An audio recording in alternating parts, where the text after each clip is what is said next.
Hello, everybody, and welcome to the United Stand. Welcome to the 8 o'clock show with me, Beth, on Jubilee weekend. I hope you're all enjoying the bank holiday so far.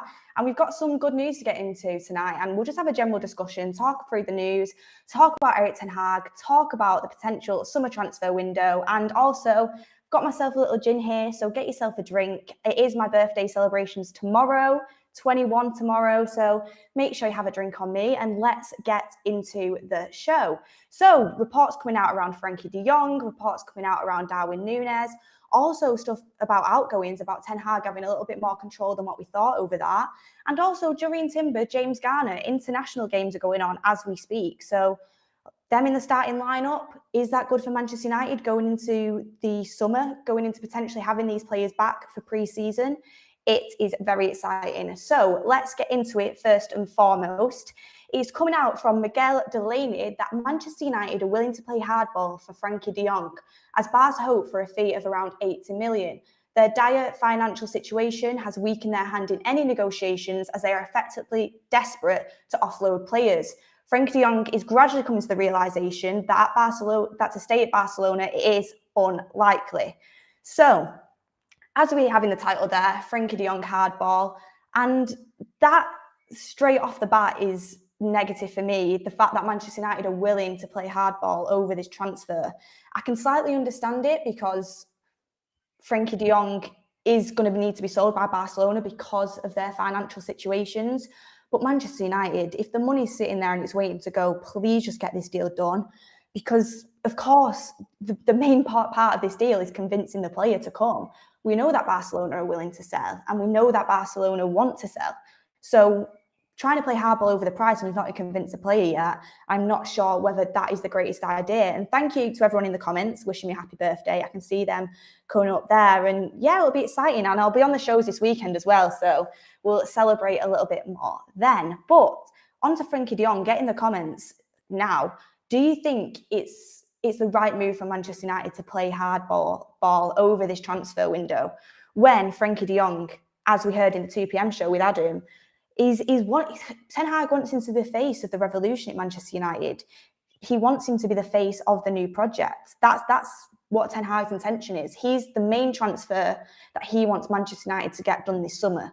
He's a transfer that Manchester United wouldn't have dreamed of getting done a couple of months ago when we didn't realise he was going to be up for sale. He's a player that would usually, I mean, he still doesn't want to come to us, but usually there wouldn't be a chance because the player doesn't want to come for us. And Barcelona would, if it wasn't for the financial situation, would never be selling this player.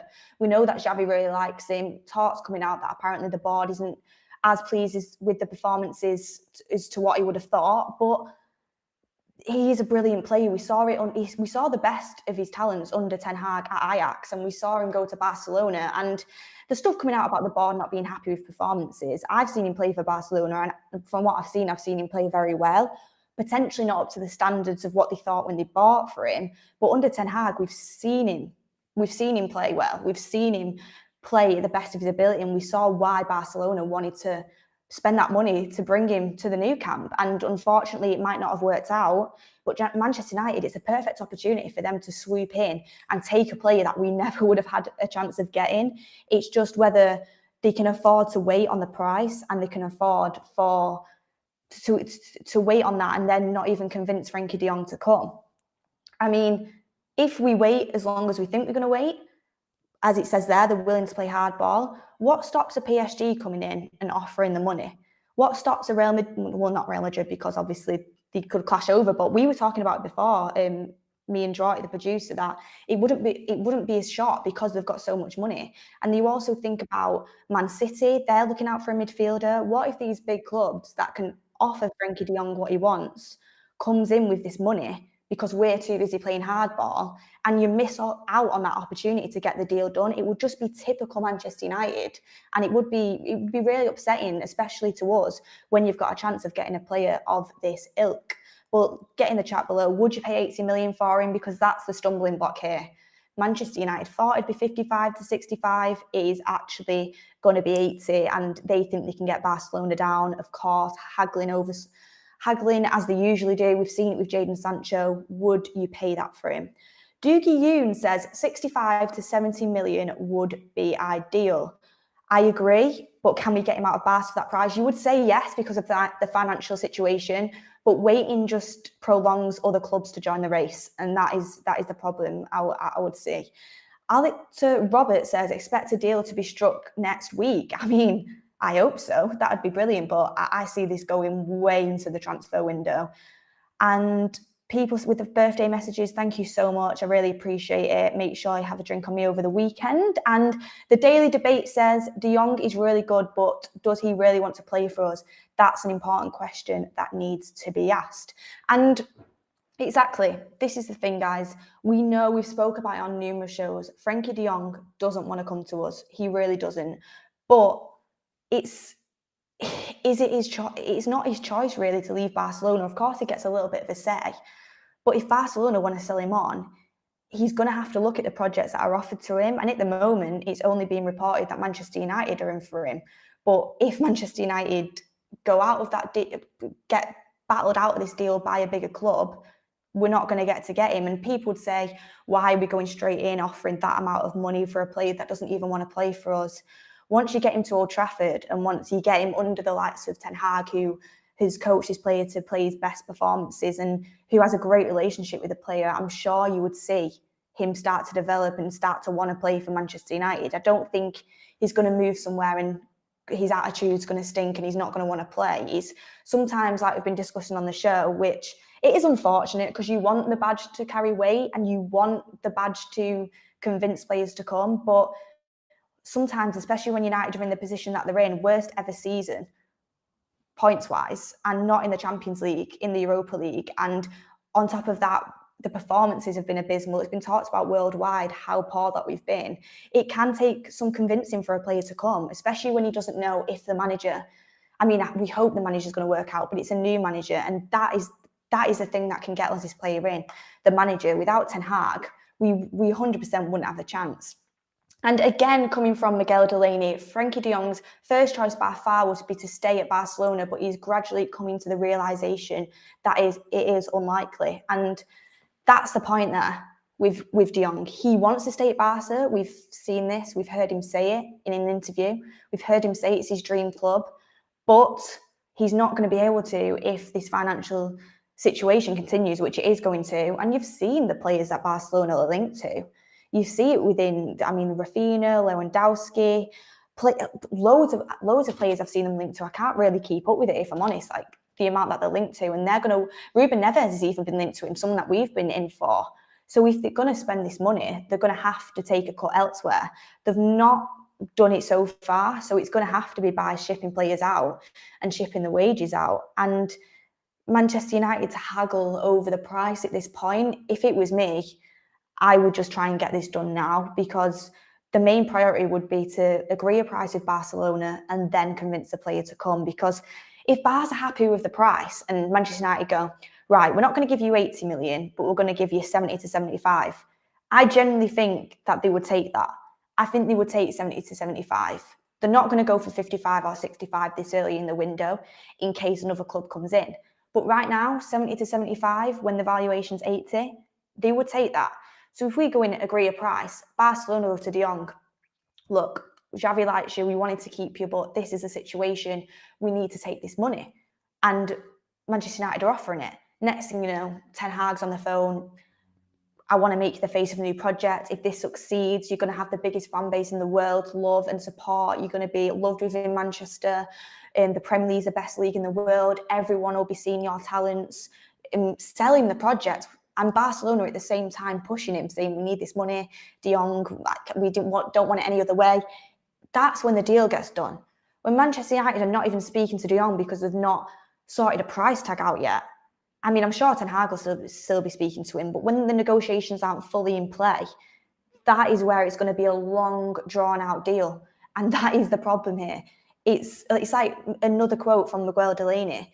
United's interest in Frankie de Jong is now well known, but a series of sources in both England and Barcelona are preparing for the possibility that it could be a drawn-out transfer. And this isn't what I want. I want us to be getting players in early. I want them to be part of the pre-season. I want them to know the plan under the new project. And if it's a drawn-out transfer and we could be playing matches and Frankie de Jong still isn't at Old Trafford, and that's losing out on a player that can win games for us because that's how good he is in that midfield. So it's definitely something that I think Manchester United should consider potentially not doing the same thing as they did with the likes of Jadon Sancho, the likes of Harry Maguire, the likes of Wan-Bissaka. They're transfers that we saw drawn out way over the summer. We were linked to Jadon Sancho saga went on for over 2 years. It went on for that long. So I definitely think Manchester United need to kind of take a leaf out of the book of what's happened in the past and think we end up paying the money anyway. We're Manchester United. Let's just get this deal done. Let's get Frankie de Jong holding up a shirt. Get the fans excited. Get Erik ten Hag excited as well, and prepare for the start of a great season under a new manager. And looking at the super chats, Baggy here says, Beth, what did we pay for Pogba? Surely Frankie de Jong is worth the risk. Can't be worse than the Pogba deal. At least Erik ten Hag knows the player that we are getting. Thanks for the super chat. I agree. It is a Pogba replacement, and he fits Ten Hag's system like a glove. So it is a no-brainer for me. I think for Pogba, you can correct me, 87 million I think we paid for him at the time, and that was 5 or 6 years ago. So it's definitely worth the money, and I think de Jong would be going for much more if Barcelona weren't in this situation. Another super chat here from Scott Kettler. It's not £80 million, it's euros, it's 72 mil.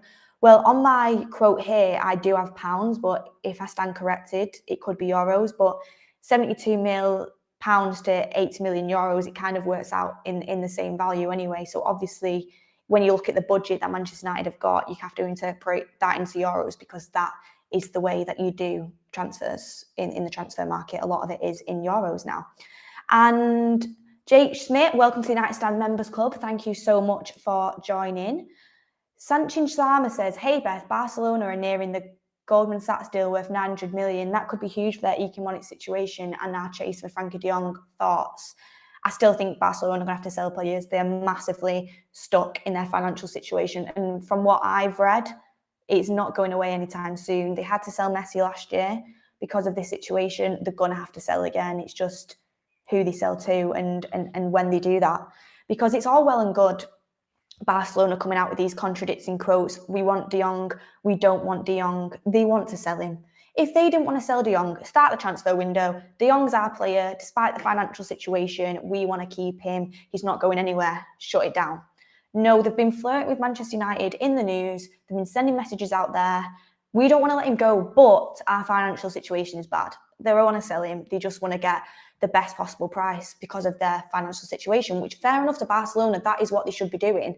And that is how they should be running their club. But it's just unfortunate that we have a transfer team that usually takes a whole summer to get one deal done, never mind all the deals we need to get done anyway. And Leo J says, we should pay the fee and get him in. It will make a statement, plus turn other targets' heads and convince them to join us. Happy birthday, Beth. Thank you so much for the super chat. I really appreciate it. And I agree. You're looking at Nunez, Timber, all these other targets. I mean, for me, I think Timber is going to happen anyway.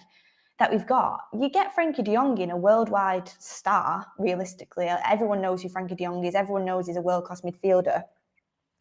And you've got a new manager in. You've got the project started. You've got Ronaldo there to train with.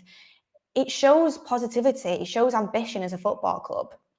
And it shows everyone around us that we are serious. I mean, Liverpool and Man City have already started doing business. It's like we've got to start doing business, and to get someone in like Frankie de Jong, it really would make a statement. I 100% agree with you there on that one.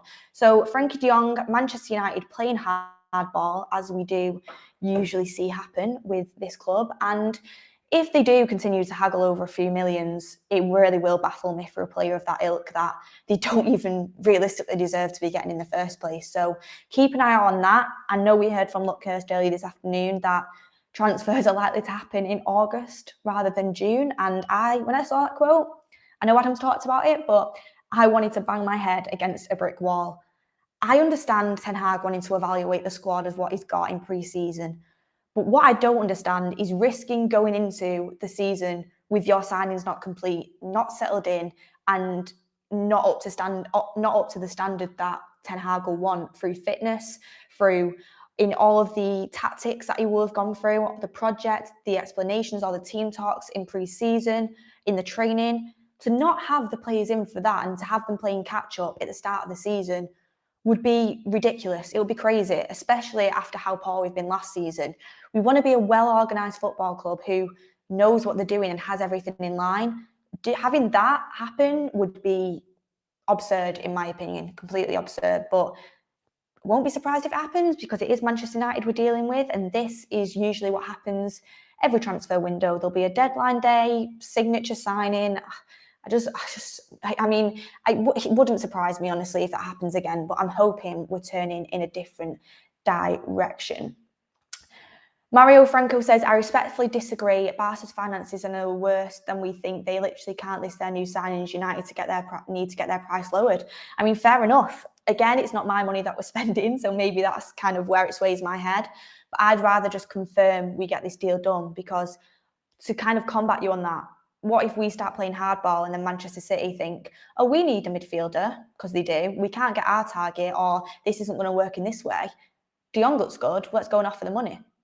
Champions League football, winners of the Premier League versus Manchester United with the pull of the manager but no Champions League football, worst ever points tally.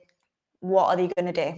They're going to go to Manchester City. So that's the risk that you have to take. So yeah, and everyone as well, obviously on this show, don't leave the show. Make sure you stay on the show. But De Jong is playing for the Netherlands right now. So if you're unsure on whether the price tag's worth the watch, maybe watch the highlights after, or go over after the show and have a little look. Anyway, I'll put it on side by side. But don't leave me on my birthday show. But yeah. Anyway, moving on to another target that we have got this transfer window, and could potentially happen in August, according to Samuel Luckhurst, which isn't a good plan. And this is also one that we need to be quick with, in my opinion. And it is Darwin Nunez. Coming again from Miguel Delaney. Thank you again to the journalists putting out these great statements for us. Nunez is understood to have favoured Liverpool up to now, but his camp are prepared to listen to MUFC as the club engages in a new era under Ten Hag, coming from Miguel Delaney. So, looking at that, we know that there's been rumours about Nunez going to Liverpool. We know that his destination is 99% going to be the Premier League because of everything that's come out. George Mendes helping him help that move happen. He knows the Premier League very well. And the fact that a club that Liverpool is in for him is disappointing for Manchester United fans, disappointing for the club probably, because again, it's this competition we talk about. And the competition is won 2 trophies last year, came second in the Premier League with a very good points tally, as much as I don't like to say it. And also, we're in the Champions League final, are in the Champions League next season, and have an established manager that has been evolving forward players for his career and doing a very, very good job at that. So when you're a young player looking to go to a Premier League club, he's probably more likely to get game time there, which is absolutely crazy when you think about the fact Ronaldo is going to take the majority of the game time next year for our striker role. He's also got all them bonuses that I've just listed. It's going to be hard for Manchester United to get that deal done. And of course, we talked about on the show that Benfica are aware of MUFC's interest in Nunez, with Andres Pereira having been broached as a potential make weight. That could have a little bit of pull for us. The only pull we've got in this situation is the start of a new project. He will overtake Ronaldo, well, come after Ronaldo. He'll get to play with Ronaldo. He'll get to learn off Ronaldo to play as a number 9 for Manchester United. And if we start doing well, it's going to be the number 9 for us under this new project. That's what you've got to try and pitch against all the pluses that come with Liverpool. But also the money as well. Liverpool don't tend to spend too much on transfers. And money-wise, I think we could definitely outpay wages and transfer, which is not what you want to be hearing, because you want a player to come because he wants to come, and you also don't want to be giving out stupid wages like we have been doing and wasting a lot of our transfer budget. But that is a way that I think you could get the player. And also this Andres Pereira, when I saw that news, I was like, that's what I want to be hearing. I don't want Pereira even around in pre-season, because he's probably impressed Ten Hag and he'll be like, sack De Jong off. I've got my midfielder right here. Could you imagine that? I mean, it won't happen, but he is pre-season Pereira, as we've said, and he's been at the club, which feels like forever. I know a lot of people actually thought he'd left because he'd been on loan for that long at Flamenco, and he was meant to go there, but he didn't, and he's going to be back. And to give that as part of the deal on top of the money, because for me, just putting him in that deal, and I'd still pay the price that near enough the price, because to get him off. To just get him out of the club is what we need to do at this moment in time. And we've got a super chat from McKelvey saying, I'll be shocked if United don't do business until August. Then again, Matt Judge is apparently still involved in this window, so it's not impossible. I mean, last time I heard, Matt Judge is no longer at the club and has left the club. If he's still involved in transfers, I'd be very concerned about that. But last I heard, Matt Judge isn't involved, and cheers to that, because he was not what Manchester United needed in the transfer window. And I've got Ben in my ear. Sorry. I've got Jot in my ear. Oh. Okay. I've got Jot in my ear saying down it, which I'm not going to do on YouTube Live. But you never know. Wait for the Sunday show. You might see it then. But yeah, Pereira as part of the deal would be a very, very good thing for Manchester United fans, because he's been around the club for so long. We just want him out of there. I don't want him trying to do his pre-season Pereira and getting involved. And also, you kind of pull Benfica into a deal where we're still paying quite a bit for Darwin Nunez. I think it was 75 million that Manchester United were willing to pay. But then again, it was potentially going to get put on the back burner because of this Frenkie de Jong deal heating up. So again, it's a deal we need to move quickly on. You've also seen it coming out that Tottenham and Arsenal are in the race potentially for Darwin Nunez. So he is the flavour of the month when it comes to young strikers, and it is a striker that a lot of Premier League clubs are interested in. 22, did very well for Benfica in the Champions League, did very well in the Portuguese league. He is a hot prospect, and there's not many striker-wise young hot prospects out there at the moment. Now, Haaland's gone to Man City, Julian Alvarez has gone to Man City. Teams are looking for strikers, and Newcastle falls into that mix, and people are like, you wouldn't go to Newcastle. They might offer crazy money, and you don't know what comes into the forefront of a player's mind. So we do need to come quickly, and people saying I'd be surprised if we wait until August. Don't be surprised at anything at this football club. Everyone's saying down it, and wait till the end of the show, and you might get to see that. Happy birthday for Beth in advance. Beth cuter every year. I mean, I hope so. I hope that starts happening. Another super chat from Oz saying Frenkie just got an assist. He's teasing us. Well done for Frenkie for getting an assist. Hopefully we can bring him to Old Trafford and have that happen there. And Joel Murray says, Beth, do you think Phil Jones will leave this summer? If so, where does he go? No, from the reports are coming out, and you'll see a little bit of that later. Actually, I'll bring it in now. I'll bring it in now. Caught Offside have said, as for things stand, there are no plans in place for Phil Jones to leave Manchester United this summer. And this, again, it's like, how long can players stay around and not provide anything for the football club? It's crazy for me. I mean, we've heard that, we know that we've got rid of Pogba, Lingard, Mata, Matic, and fair enough, them players have provided for the club in the past. Reports coming out today, covered on the 2 p.m, that Tuanzebe and Bayer are leaving. So you look at all these players and you think, Deadwood out, Deadwood out, Deadwood out, Deadwood out, and then there's just two now. Lingering around, and them two are Andres Pereira and Phil Jones, and it's two players that are just not Manchester United quality and not good enough to be playing in a Ten Hag team, in my opinion, and have just lingered around this football club and not done anything at the standard that we expect. So they're players that we want to get out. We know Pereira is an option. He wants first team football, and we could use him in a deal for Nunez, which is definitely something Manchester United should be doing and something we've failed to do in the past. I think he would be a good move for him to go for Benfica. But Phil Jones, on the other hand, the reason that we can't get him off the books is the contract we give him, simply. And it's what we called in the Manchester United chat today, an Ed Woodward special. It just is. It's what he did. got him on this contract when Ollie came in, had barely played, riddled with injuries, not good enough. And it's just, why do you give a player that contract at that point in his career? I can't get my head around it. And the money that he's on as well, no one's going to offer him that money. So people say, why is he just staying at the club? He's staying because he wants to get the money and get the money while he can for when he retires in his career. And that's the solution to it. If playing time was really, really important to Phil Jones, I'm sorry, he would have left the club, or he would have found a solution to leave the club. It's clearly not that. He wants to stay on them wages. And do you know what? More full United for giving that out, because it's something we have to avoid. Only give contracts out if the players are deserving of contracts. And I've seen people in the chat here saying we should terminate it. And as horrible as that sounds, I would do that, because it's like, he's not good enough for first team football, in my opinion. I mean, he had that game this season against Wolves, I think it was, where he did well. But then Liverpool game, and I know it was Liverpool, and I know he got thrown in the deep end, but you could tell he's not going to work for us. He's just not going to work for us.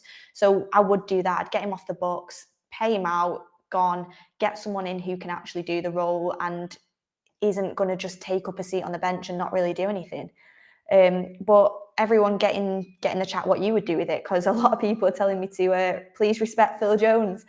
I would respect him. We've had very good moments with him, especially here in United Stand. We know about the pink boots moments. We've had them moments with him, but as a footballer, he's not good enough. And he's another player that probably one of the only last remainders of the Deadwood that we will go into the season with. And that might be sly to say, but it is what it is. And the truth is the truth. Phil Jones is the captain of Plonkers FC. Oh, that's not very nice. That might be a little bit too far. But yeah, we need him gone ideally. And however we do that, we need to do it. Sir Phil Jones, you can't terminate without paying him off. I know you can. I would just pay it off. And people would say that's stupid because you could use him as an option. I don't think we will use him. I don't think he's good enough, especially under Ten Hag when he wants ball-playing centre-backs. He's not a ball-playing centre-back. People, I think, in the chat are talking about Timber as well, playing for the Netherlands right now. And obviously, there's going to be different opinions on that. But don't forget, guys, he's not played for the Netherlands loads of times. He has played for them, and he is only 20 years old. So might be finding his feet a little bit. But if he's a player that has worked under Ten Hag and Ten Hag wants to bring him in and feels like he can get the best out of him, it's something we've got to go for, and we've got to respect what the manager is saying on that. But yeah, and along with outgoings, we'll just bring in a few more quotes here. Erik Ten Hag has been involved in discussions around all of the out contract players he has as he works out the makeup of his squad. John Murtough was the one tasked with talking to the players about MUFC's decisions. So that's a great bit of news coming out, that Ten Hag has a choice over players of the outgoings. And you saw that a little bit at the start of the window when it came to Wan-Bissaka and Dalot situation. Immediately it came out that Ten Hag wants to work with Dalot, so he's not for sale. He's not so much up for working with Wan-Bissaka, so the club are looking to sell him. So all these players going out of the club, I mean, I know a lot of them were already going to happen. I mean, Cavani, Pogba, Lingard, they were inevitable. But the likes of Bailly, Axel Tuanzebe, and other potential outs like Williams and Wan-Bissaka, Erik Ten Hag has been involved in these discussions, so he knows what style of players he wants. I mean, he might have gone in there and said, don't really want to be working with Maguire this season. They would have gone, that was 80 million, Ten Hag, calm yourself down a little bit. We can get rid of Wan-Bissaka and Williams, but we can't go that far. And that is understandable, but at least he's getting these conversations in, and he knows what players he can work with already and what players he doesn't really see himself working with. And I'm sure that'll evolve when pre-season starts and he actually starts seeing these players with his own eyes and sees how they work in his training sessions as well. And Russ Jordan says, we must stop the MUFC tax, hardball, now or never. Thank you for the super chat. And Mark Oliver says, Beth, who do you think we should go for if we don't get the Jong deal done? That is a hard one, because for me, I'm so set on this deal. And I don't think there's anyone out there that we're capable of getting that compares. I mean, I know Mark spoke a lot about Lema on the show, and he does seem like a good prospect, but I'm not I don't massively know loads about him, but from what I've seen and what I've heard, especially off the shows, he seems like a good option. Also, Ruben Neves has been a shout, but I think the price tag's too high, and I do think De Jong is just a level above. I think Neves definitely improves our midfield, don't get me wrong. And if we got him as a sign, I'd be like, wow, that's an improvement, right? Let's get to work. But De Jong is just the elite, and I'm really set on that deal happening. So hopefully Manchester United can pull through and get that deal done. Get in the chat who you would get as well, because this deal might not happen, and it'd be good to see other people get their chats in as well and get to see what players they would want. But yeah, Ten Hag has had discussions over the players that they want out. And also another quote coming from Miguel Delaney is, Erik Ten Hag intends to bring in a forward, a midfield passer, 2 centre-halves, and ideally a utility player to MUFC. And when this quote came out, I was like, oh, a midfield passer. So like I spoke about in the last show, if we do get De Jong in, it is just one. It is just one, and he is the only one, and we're going to have to work with what we've got. So I put a tweet out interestingly a few weeks ago, if you add De Jong to our current midfield that we're going to have next season, who plays as the midfield three? Because a lot of people saying Fred, few people saying McTominay, some even putting Donny in as a shout, but that'd just be too leaky for me. You'd just have people cutting through our midfield. So he'd be intending to play with one of the midfielders we've already got next to Frenkie de Jong in that role, and it would be the end of McFred, and we would see a different midfield three and a different style to what we've seen all season, which is important. But I do think you need more depth in midfield, but just a midfield passer, interesting. That seems to be De Jong, and it seems like that will be the only midfielder we'll be getting. A forward, we know that they're interested in Nunez. If you can't get that deal done, we know other options we've been looking at, but a lot of people have said Richarlison. I don't think that'll happen now with Everton staying up, but we'll have to wait and see. 2 centre-halves, that brings back the rumour about Torres and Timber being the players that we want to bring in both. Again, don't see that happening. I see us only getting one because of the funds, but do we need to? Absolutely, I agree. And also a utility player. And that to me is like potentially that Malacia fullback, the left back for Feyenoord that we were talking about on the last afternoon show.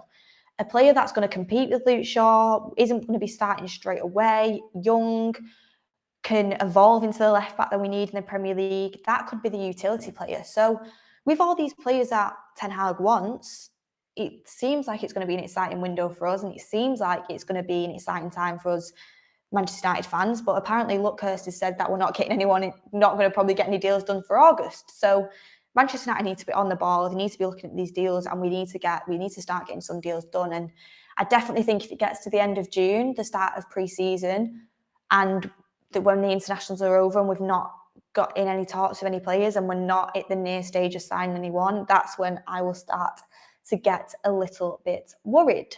But yeah, get in the chat below which players you would get for different positions, and it'll be interesting to see what we end up with when you look at our top targets compared to the end of the summer, what actually happens.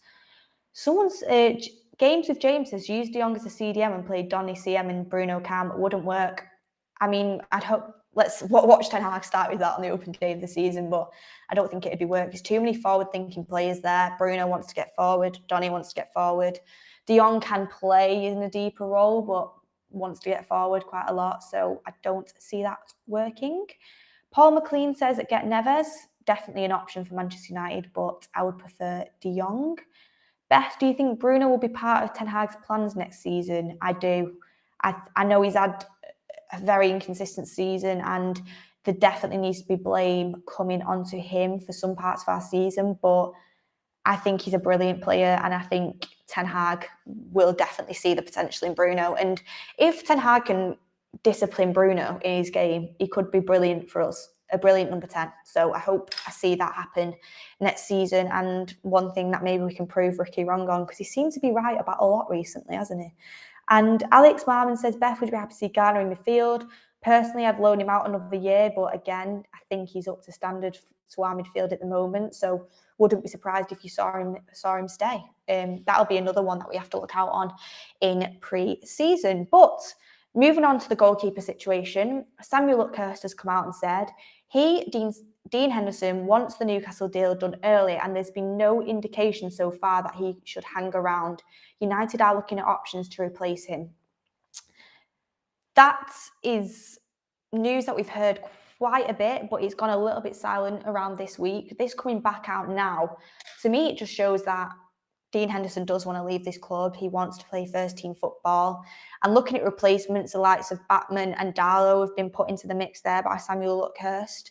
Darlow, obviously, Newcastle keeper, second keeper, and would you want him to come in as our second keeper? When I've seen him, I think he's been pretty decent. But again, why are we spending money on a second keeper when you have Tom Heaton there and you can just promote youth? Because De Gea is going to play every game.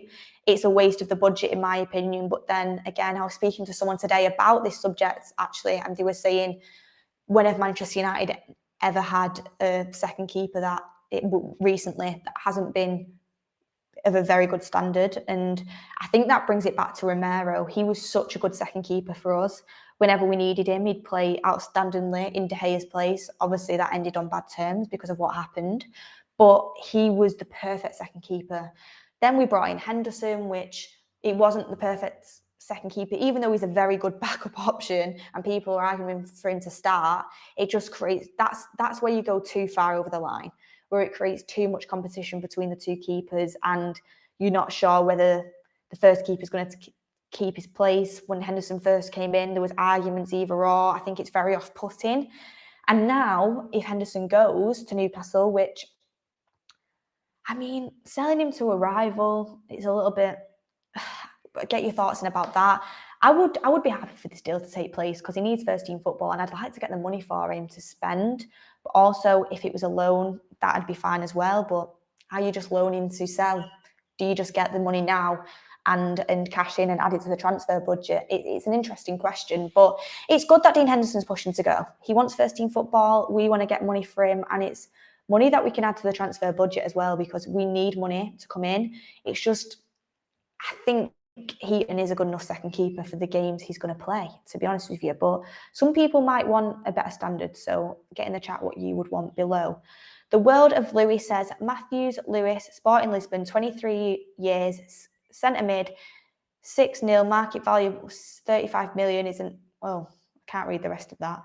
Played yesterday for Portugal with an assist against Spain. I mean, I'll have a little look. I'm not watching Sporting Lisbon every single week, so I'm not too sure what the quality of him would be, but I'll have a little look on that one. And it's interesting when you guys put players forward, because I do like going and having a look as well, because obviously I know about quite a few doing these shows regularly and obviously watching Europe for fun just outside of doing the United Stand as well. But seeing other people's players is really interesting for me to kind of go and have a look at. So yeah, back onto Dean Henderson. Pushing for a move, I think it's a good decision. I think he needs to leave and also gives us more money to spend on all the positions Ten Hag's looking at. So all for that move, and hopefully that's one that happens, if it is going to happen sooner rather than later, because then Manchester United know what they're dealing with. They know they've got this money to spend and they'll probably be more willing to spend the extra little bit of money on Frenkie de Jong if they need to do that. So that's another thing that could come into play. You sell Dean Henderson for 35 mil. Oh, maybe that extra 5 million Barcelona are asking for Frenkie de Jong is a little bit more plausible now. You just have to wait and see, but hopefully that does happen. And yeah, other news coming out as well is just kind of news that we all know about and news that is very exciting for everyone watching at home, because especially in these international games, I usually don't get too excited about watching England play. World Cup, Euros, I'm all for it.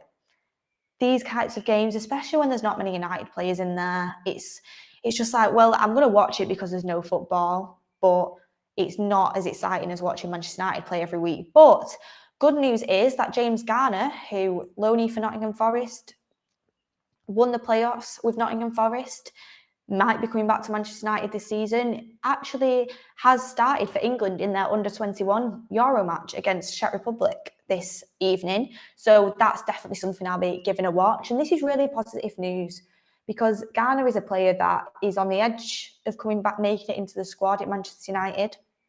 Ten Hag is going to evaluate him when he comes into pre-season, and he's had a very, very good season for Nottingham Forest, a staple in their midfield, got an assist to bring them up to the Premier League, and he's definitely a player that a lot of clubs are interested in. Leicester, Forest want him again for another loan, Southampton, but also Ten Hag might be able to utilise him. So the fact he's playing for the under-21s and getting the recognition he deserves, it's really, really exciting, and it'll be something really good to watch as well, because he'll be in the same boat as all the other English talent. So you can kind of compare his standard, where he's up to.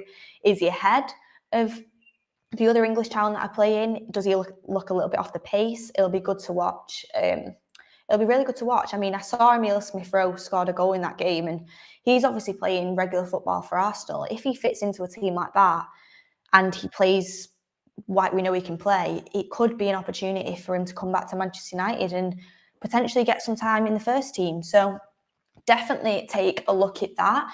And also Timber has started for the Netherlands, and I know quite a few people in the chat before were saying they weren't potentially too impressed with how he was playing. I don't know if that was just a small minority, but I'll be definitely looking at that. Timber is a player that Manchester United, I'm not going to put a percentage on it, but I'm very sure we're going to end up getting done. And they're playing internationals tonight. That's something I'm really excited to watch. Jong and Timber playing in that game. How do they play together?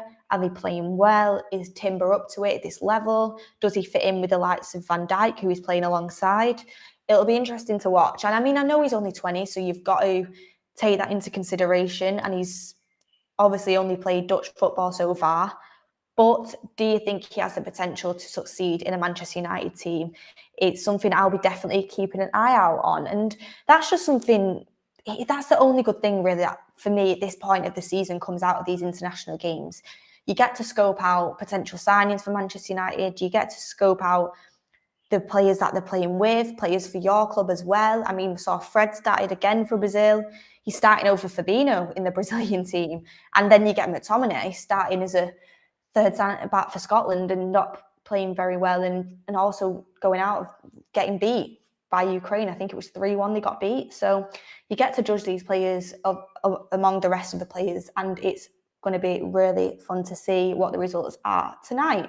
But yeah, just before I go and let you enjoy the rest of your Jubilee weekend, and I can enjoy the rest of the bank holiday as well, just a quick question that I actually wanted to throw out to the chat myself. And that's Ahmed and Palestri. We need a right winger. We've heard that we need a right winger. We've seen that we need a right winger. Ahmed, okay loan spell at Rangers. It wasn't as successful as we all would have liked. But the moments he had, he seemed to be really skillful and he seemed to do well. Palestri as well, he's nearly starting right. He's going to be the starting right winger for Uruguay. A very good team in internationals, going to be going to the World Cup. Are these players that Ten Hag could take a look at and bring into the first team? And getting down below, that do you think Ahmed or Palestri have a chance to start under Ten Hag next season? Because we need a right winger. And these are players that Ahmed, very technically good, and I think just needs evolving physically. And Palestri as well, his loan has been successful and he's doing very well for Uruguay. So getting down below whether you think they will play, because I feel like Palestri definitely has gone under the radar. And he's someone I wanted to get your guys' opinion on. Reverse Cloud says, Beth, if you were in control, what 5 players would you bring in immediately? I mean, you need to be a bit more specific than that. What budget do I have? Do the players have a choice? Am I just forcing them to come? So that needs to be a little bit more specific for me to answer that. And yeah, everyone in the chat as well, get your opinions in. Love Ahmad. I think both have a chance, to be honest. Ahmad is good. I do see more love for Ahmad in the chat, but I feel like Ahmad is a player that has talked about more because Palestri wasn't as expensive. He's gone off on his loan move in Spain, and we've just not seen as much of his football. I think he goes under the radar a bit, but he's done very, very well. And for Uruguay, he got an assist last night again, and he's playing regular football for them. So I definitely think these are 2 players that completely off the radar in Manchester United in the last couple of years, but are going to be back on the radar of Ten Hag, who loves to develop youth players. So yeah, thank you very much everyone for getting your comments in the chat tonight. Hopefully, we don't have to wait too long for this De Jong transfer to happen. Hopefully, Ten Hag can convince him. Hopefully, Manchester United don't play hardball for too long on the price, because we've seen that story way too many times. Nunez, will he decide to join Liverpool? Will he decide to come to Manchester United? Or do you think he'll go to another Premier League club? Get your comments in below. And what do you think about the outgoings so far? Are you happy with what Manchester United are doing? Are you happy the way that the outgoings are going in the transfer window? I mean, we know that we tried to offer Juan Mata another contract, so that wasn't the best of news, because that's just typical Manchester United again. But luckily, Juan Mata did us a favour. He understood it was his time to go, and we're getting players out of the club now, and we are getting outgoings. We're not getting incomings yet, but we're getting outgoings, and hopefully we manage to start these incomings as soon as possible, and we get players in for the start of Ten Hag's new project. But thank you so much for tuning in, everyone. Make sure you like the video, subscribe, and cheers to the Jubilee Bank holiday. I will see you all on the next